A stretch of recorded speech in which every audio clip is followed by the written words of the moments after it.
बाबा साहब के परिवार को न्याय नहीं मिल रहा है। अच्छी तरह से कुछ उसकी पिटाई की, बहुत मारा, उसको मरा जानकर ढकेल कर चला गया सर।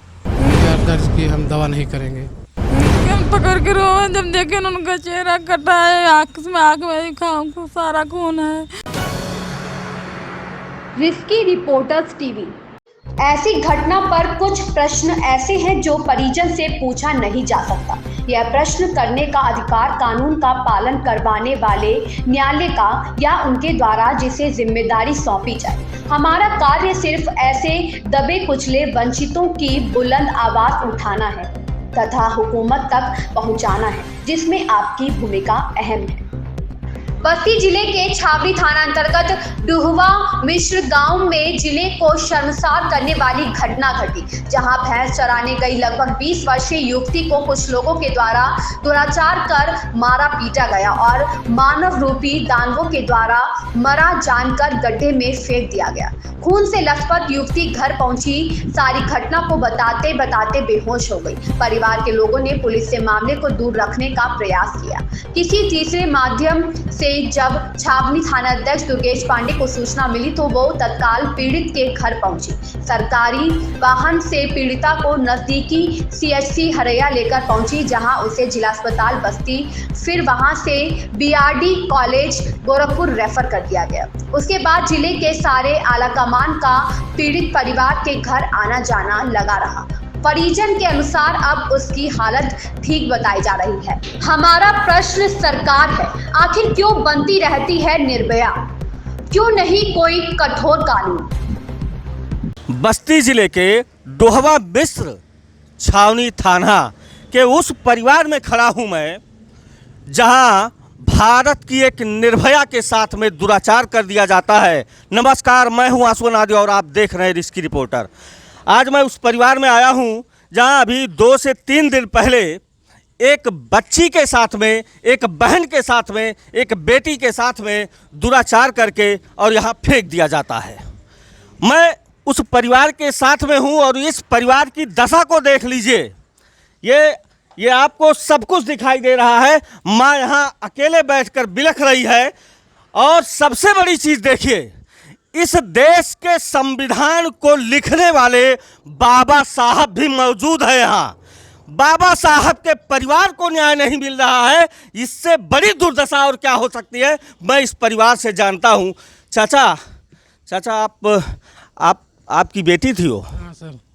क्या पूरी घटना थी? मैं चाहूँगा कि आप बताएं इस चीज़ को कि क्या घटना हुई थी आपके बिटिया के साथ। सर, हमारी बिटिया के साथ वहाँ भैंस चरा रही थी। एक व्यक्ति आया और उसने पूछा, बच्ची ये भैंस मारेगी तो नहीं? तो उसने कहा नहीं भैया मारेगी नहीं। उसके बाद वो गाड़ी लेकर के थोड़ी दूर गया, फिर वापस आया। वो भैंस लेकर के घर आ रही थी वापस, फिर पीछे से पहुंचा तो वो डंडा से वार किया उसके ऊपर, आँख पे मार दिया तो वो गिर गई। उसके बाद दोनों हाथ पकड़ लिया पीछे से और अच्छी तरह से वो कुछ उसकी पिटाई की, बहुत मारा, उसको मरा जानकर ढकेल कर चला गया सर।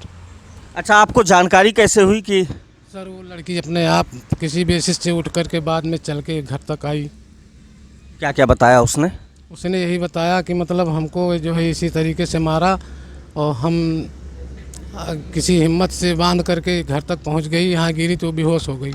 अच्छा, घर पे आने के बाद वो बेहोश हो गई? फिर उसको लेकर भागे हरैया गए तो वहाँ उन्होंने रेफ़र कर दिया बस्ती के लिए। बस्ती ले गए तो वो लोग कहे कि बिना FIR दर्ज किए हम दवा नहीं करेंगे। तब सर वहाँ से किसी सिपाही ने फ़ोन किया छावनी थाने पर, तो SO साहब गाड़ी लेकर के रात को आए, हम लोगों को लेकर गए, FIR दर्ज कराए और दर्ज कराने के बाद फिर वो हम लोगों को यहाँ ला कर छोड़ करके वो बस्ती गए भाग करके FIR दिखाने वहाँ। उसके बाद रात भर वहाँ रोके थे, फिर उसको गोरखपुर रेफर कर दिए। अब वो गोरखपुर में इलाज चल रहा है सर। अभी स्थिति क्या है उसकी? अभी स्थिति होश में आ गई सर। भैंस चराने गई थी बेटी भैंस चराने गई थी, तो इससे पता लग जाता है कि इस परिवार की स्थिति क्या रही होगी।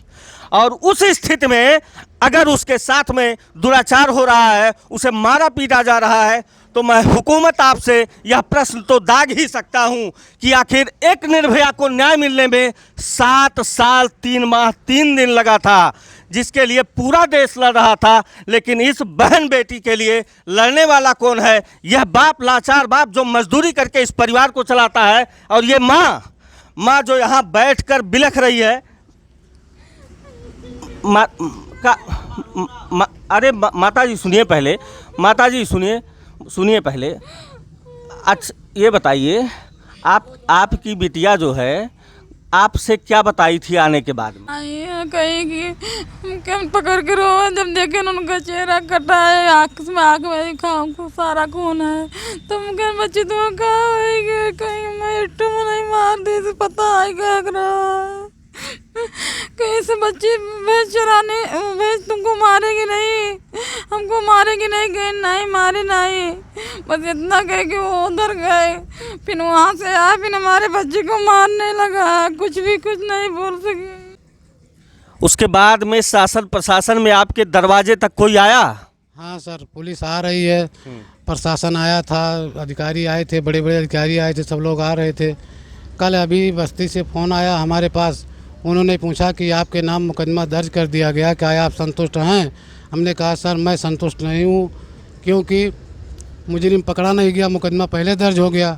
नहीं, क्या मुकदमा से आप संतुष्ट हो जाएंगे? नहीं सर, मुकदमा से नहीं संतुष्ट हो गए हम। क्या चाहिए आपको? हमको न्याय चाहिए सर। और न्याय में क्या चाहिए आपको? न्याय में सर उसको सज़ा मिलना चाहिए। मैं मोदी जी और योगी जी आपसे हाथ जोड़कर ये निवेदन करता हूँ, मुकदमा लिख देने से अगर न्याय मिल जाता इस बेटी को तो हर कोई मुकदमा करा दिया करता।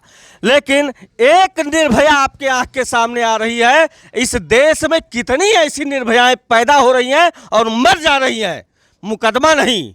यहाँ न्याय के लिए उसको सजा चाहिए, और सजा में भी फांसी से कम कुछ नहीं चाहिए, फांसी ही चाहिए।